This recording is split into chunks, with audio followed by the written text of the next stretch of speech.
Bodine 52, how are you, folks? America.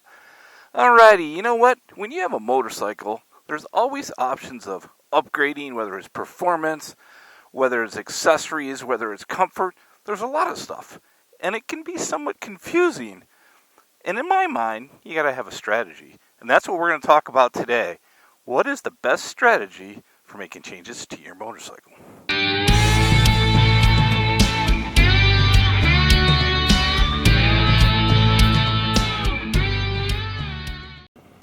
Alright, let's start with number 1 in the 5 strategies to help upgrade your motorcycle.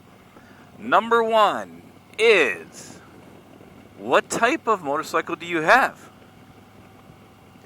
It matters because the upgrades and accessories for your motorcycles, or for all motorcycles, are different. Some bikes come pretty much fully loaded. You don't have to do a whole lot to them, especially if you're talking about from a performance perspective and an accessory perspective. If you're a Harley owner, like I am, by the way, I'm out on my 2021 Road Glide Limited, goes by the name of Duchess, and it does matter because if you ride a Harley, there's a bunch of different options you have and things that you may need to do to get the bike to be yours, custom to you, different, special. And we're going to talk about those things because I'm not sure they really matter. But first of all, it's important, what kind of bike do you have? If you have a touring model, it's a lot different than if you have a sports bike. So that is the first thing. Number 2. Are you having a problem?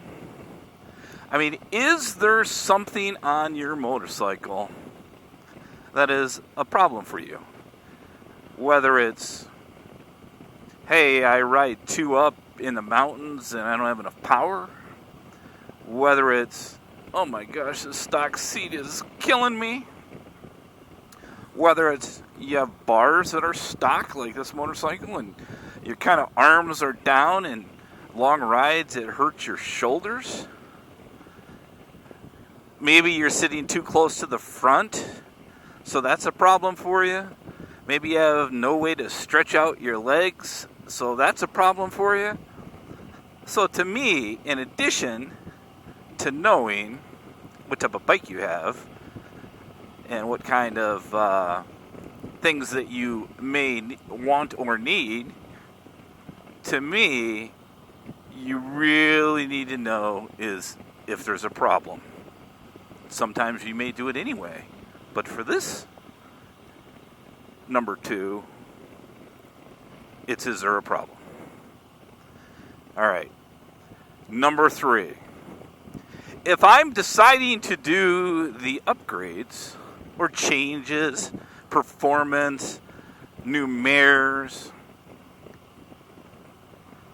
how do I do it? How do I really look for what I like?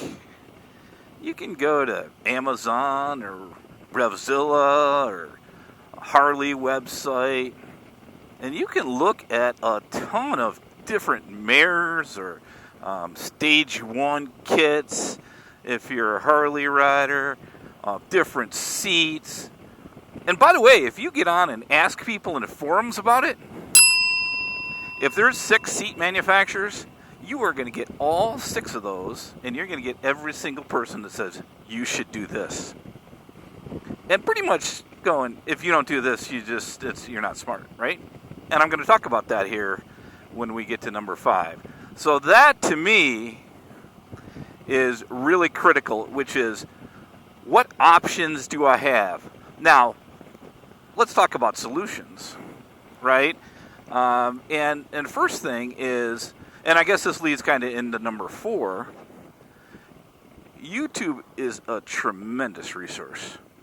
I mean, you can really pretty much go on.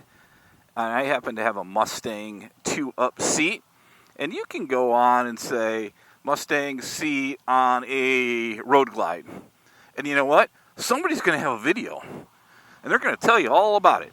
I have a couple videos on that, right? I'll link those at the end for you in case you want to look at them, right?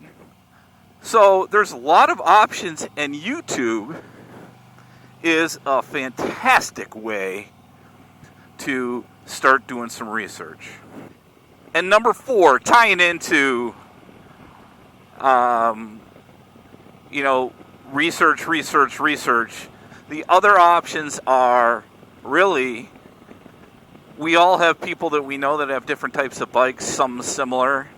Reach out to those in addition to doing the research on sites and doing the research on YouTube and doing the research on forums. If you have somebody that you know that maybe has, let's say, a tall boy seat, even though you've watched my video on Mustang and I have sworn to you it's the best seat on the planet, but you know somebody has a tall boy, call that person that has a tall boy and say, tell me about your seat. What do you like about it? What you don't like about it? I mean, you can only research so much, and you're kind of trusting that the information that you're getting is good. Because, again, you can go on YouTube and talk about the best seat, and I'll tell you what, every single one of them are going to be out there, right? So trust people you know that has them. As an example, I am going to be putting new suspension on this bike, and I'm going to be doing that soon.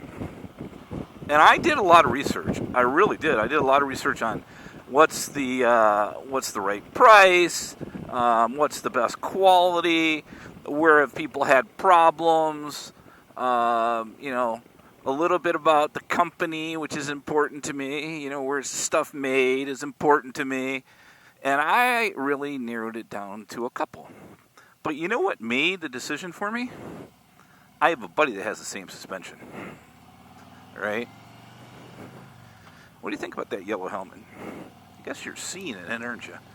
My eyes don't match the yellow helmet, so I can't do that. Focus, Bodine, focus. But really trusting somebody that maybe has bars. So I just talked to you a little bit about suspension. I called a good buddy of mine, Harley day rider, and said, hey, I know you changed your bars. Did you go to 10 to 12? Did you go to 14s? How do you like the ones you have? What's the manufacturer of them? Because to a certain extent, and people may disagree with me, I think bars are bars. Yeah, some are better quality, some are cheaper, some look better. To me, bars are bars. They just are, right? And I think that those are a critical part of the bike, and I'll talk about that in the future, because something may be up there too in the Bodine 52 bike world. But ask somebody that you know has them. And I'm fortunate to have a YouTube channel and a lot of folks that watch you become friends. I honestly get 4 or 5 messages, whether it's on YouTube, whether it's on the Bodine 52 Facebook page, Bodine 52 Instagram, that'll go, hey man, I noticed this. I'm thinking about buying this. Can you give me some feedback? Now that's even been up to, I recently got something that somebody said, hey, some of your videos helped me decide on getting a road glide, which was awesome. And it made a lot of the stuff really worthwhile, and I'm just happy for that person. And God, I hope they like the road glide. They will. All right, and number 5, and the most important to me, and it has to come with a story before I tell you. I'll make it quick. I have been investigating changing out the stock bars. Now, these stock bars are, I believe they tell me 8 or 9s when you buy it. And if you ride a road glide, I'm happen to be 6'2", 6'3". And when I got on the bike, I felt like, they were just above my knees, right? So I'm like, okay, we're going to have to change the bars. And the dealership was nice enough to say, hey, let's roll them up for you. We can roll them up an inch or 2, right? So they're a bunch more comfortable. And I'm like, oh, man, this is great. Matter of fact, I did a video on it going, hey, do I really need to do this upgrade or not now that they rolled the bars forward? But they weren't able to roll them far enough forward. So So on my YouTube channel in the community section, I asked everybody, give me your feedback on option 1, and this is chrome, because my bike is mostly chrome, right? The meat hooks, right? Or the normal curve bar, right? Now, I in general am somewhat of a conservative person, right? So, you know, in my mind, I'm just like, I'm just going to get kind of what I have now, just bigger, right? And now all of a sudden, I'm looking at all the responses. Honestly, there were, I don't know, you can go into my channel and look at it, 130, 140 different opinions.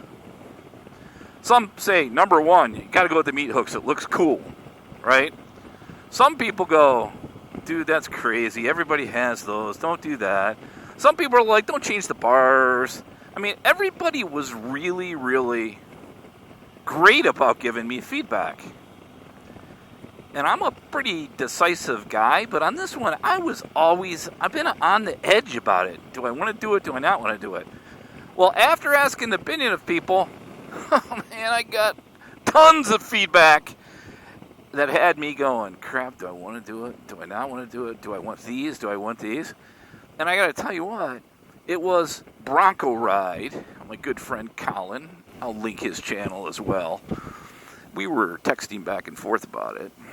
And he called me we were working through a editing challenge I was having on a program. And I was telling him about the bars, and he was like, geez, dude, we just make a freaking decision to get the bars.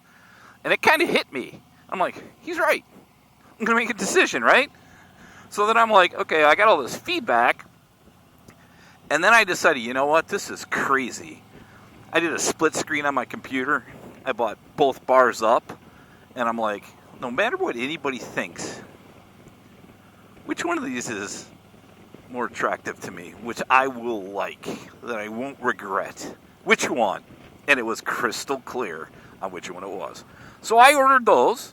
Those bars will be coming within the next week, so I'll be sure to do a video on that. Can you roar your motor when you're in just a small bridge like this? It just doesn't seem like it's the same. Do you do that, by the way? Are you one of those guys and gals that do that? Because I surely am. My point in all of that is do what you want. Don't get feedback. It's a points of information, but do what you really want, because you don't want to be going down the road going, I wish I got the other bars. Dang, because people told me that was a better idea. Do what you want. And do what is important to you. Don't get new suspension because a buddy has it. Don't get new bars because a buddy or a friend has it. It could be a gal as well. Do what you really think you need to do. And don't fall into that, I have a Harley, I got to upgrade this, and this. And I would say that probably most people are that way anyway. But do what's really something that's going to impact you and your pleasure of riding. It's not cheap to do some of this stuff. So if you don't have to do it, why would you do it? So that is it for me, folks. I think that when you are looking at mares, performance, anything on your bike, those are the 5 things the Bodine 52 thinks you should consider when you're evaluating. That is it for me. I appreciate you checking in on the video. If you happen to be new to the channel and like it, give us a big thumbs up. That does help the channel. And if you'd like to subscribe and join the Bodine 52 family, feel free to do that. If you don't, I still appreciate you stopping by and looking. Hopefully this video helped a little bit. Be safe out there. Make sure to check on a friend, and we'll talk to you on the next one. Bye-bye, folks.